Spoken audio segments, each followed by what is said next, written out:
भाई शुभमन गिल गलत नहीं बोल रहे थे। इंडियन टीम के खिलाड़ी तो कांच से भी ज्यादा नाजुक है भाई। ये बड़ी अच्छी बात कही आप। तो दोस्तों मंगलवार को हमने आपको बताया था कि श्रीलंका के लिए जो सीरीज अनाउंस हुई है उसमें बिल्कुल हल्का हाथ नहीं रखा गया है, क्योंकि टीम इंडिया हर कीमत पर ये सीरीज जीतना चाहती है। क्योंकि अगर यहां पर हम हारे तो वर्ल्ड टेस्ट चैंपियनशिप के फाइनल में पहुंचने के लाले पड़ जाएंगे। इसलिए फुल स्ट्रेंथ की टीम श्रीलंका भेजी जा रही थी। लेकिन अब बीसीसीआई इंडियन क्रिकेट फैन से कह रही है, क्या कह रही है? प्रोग्राम में थोड़ा चेंज रहने का प्लान चेंज कर दिया गया है और ये बताया गया है कि बुमराह अब श्रीलंका दौरे से बाहर हो चुके हैं, वो श्रीलंका नहीं जाएंगे।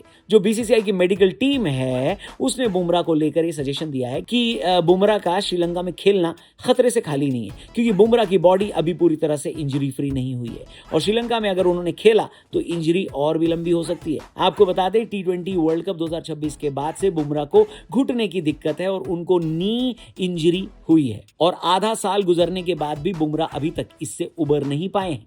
आपको बता दें कि बुमराह 968 दिन के बाद इंग्लैंड के खिलाफ जो वनडे सीरीज थी उसमें वनडे मैच खेलने के लिए आए थे और 2 मैच खेलने के बाद ही फिर से इंजर्ड हो गए थे, जिसकी वजह से टीम इंडिया को तीसरे मैच में उनके बिना उतरना पड़ा था। और ये वजह बताई गई कि कार्डिफ में जो वनडे हुआ था उसमें बुमराह फिर से इंजर्ड हो गए थे, जिसकी वजह से उनको तीसरे मैच में टीम में शामिल नहीं किया गया था। इसके फौरन बाद जैसे इंग्लैंड सीरीज खत्म हुई, ये बताया गया कि एक इंजेक्शन लिया है बुमराह ने, जो कि उनकी लॉन्ग टर्म फिटनेस के लिए जरूरी था। और इसी हफ्ते बुमराह बीसीसीआई के सेंटर ऑफ एक्सीलेंस में पहुंच गए, जो कि बेंगलुरु में है, जहां पर उनके कुछ फिटनेस टेस्ट हुए हैं और यहीं पर मेडिकल टीम को यह समझ में आ गया कि अगर बुमराह इमीडिएटली बॉलिंग करने लगे तो बहुत लंबे समय तक के लिए वो बाहर हो सकते हैं और ये लंबा समय 6 महीने से लेकर के 1 साल के बीच में हो सकता है। याद रखिए अगले साल वर्ल्ड कप है और बुमराह वर्ल्ड कप के लिए सबसे जरूरी खिलाड़ियों में से एक है। अभी बुमराह की इंजरी क्या है और कितनी सीरियस है इस पर कुछ बताया नहीं गया, लेकिन 2026 आईपीएल से पहले भी बुमराह बेंगलुरु के सेंटर ऑफ एक्सीलेंस में थे और यहां पर उनकी कंडीशनिंग हुई थी, जिसके बाद उनको आईपीएल के लिए फिटनेस सर्टिफिकेट मिला था।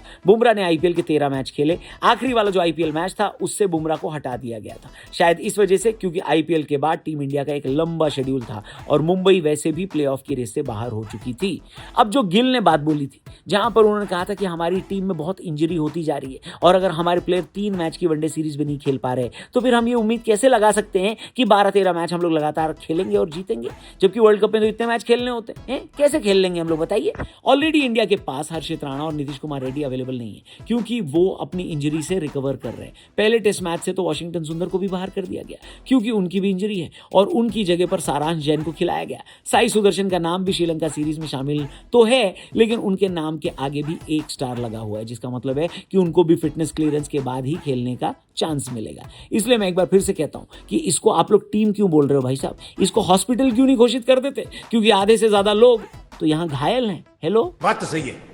अगर आपने हमारा 2 दिन पुराना वीडियो जो कि हमने अपने दूसरे चैनल क्रिको पर डाला है, अगर वो नहीं देखा तो जाकर जरूर देखना और वो चैनल भी सब्सक्राइब करना। वहां पर हमने आपको ये बात बताई थी कि अगर बुमराह के पास इतने इंजरी कंसर्न है तो फिर टीम मैनेजमेंट एक्सपीरियंस के लिए जो बाकी गेंदबाज हैं जैसे भुवनेश्वर कुमार, मोहम्मद शमी, उनको वापस लेकर टीम मैनेजमेंट क्यों नहीं आ रही है? क्योंकि अगर आप बुमराह के भरोसे बैठे रहे तो फिर प्रॉब्लम होगी, क्योंकि उनके अलावा बाकी सारे गेंदबाज काफी यंग हैं। इसलिए अगर आपको बुमराह का वर्कलोड मैनेज करवाना है तो जिन मैचों में बुमराह को रेस्ट दिया जा रहा है वहां पर आप भुवनेश्वर कुमार या फिर मोहम्मद शमी को खिला लो, क्योंकि फॉर्म का इशू तो वहां भी नहीं है और एक्सपीरियंस भी साथ में लेकर बैठे हैं वो लोग, है कि नहीं? लेकिन मेरा ये मानना है कि बुमराह का रिप्लेसमेंट इन दोनों में से किसी को नहीं बनाया जाएगा। हाँ, ये हो सकता है कि बुमराह की इंजरी की वजह से आकिब नबी को मौका मिल सकता है, जिन्होंने इस साल रणजी में बढ़िया प्रदर्शन किया था और उनकी वजह से जम्मू कश्मीर रणजी ट्रॉफी चैंपियन बनी थी। कई लोगों को लगता है कि नबी को तो तभी मौका दे देना चाहिए था जब रणजी ट्रॉफी खत्म हुई थी, ताकि आप ये एग्जाम्पल सेट कर सकें कि अगर आप डोमेस्टिक में अच्छा प्रदर्शन कर रहे हैं तो इसका इनाम आपको इंटरनेशनल क्रिकेट में जरूर मिलेगा।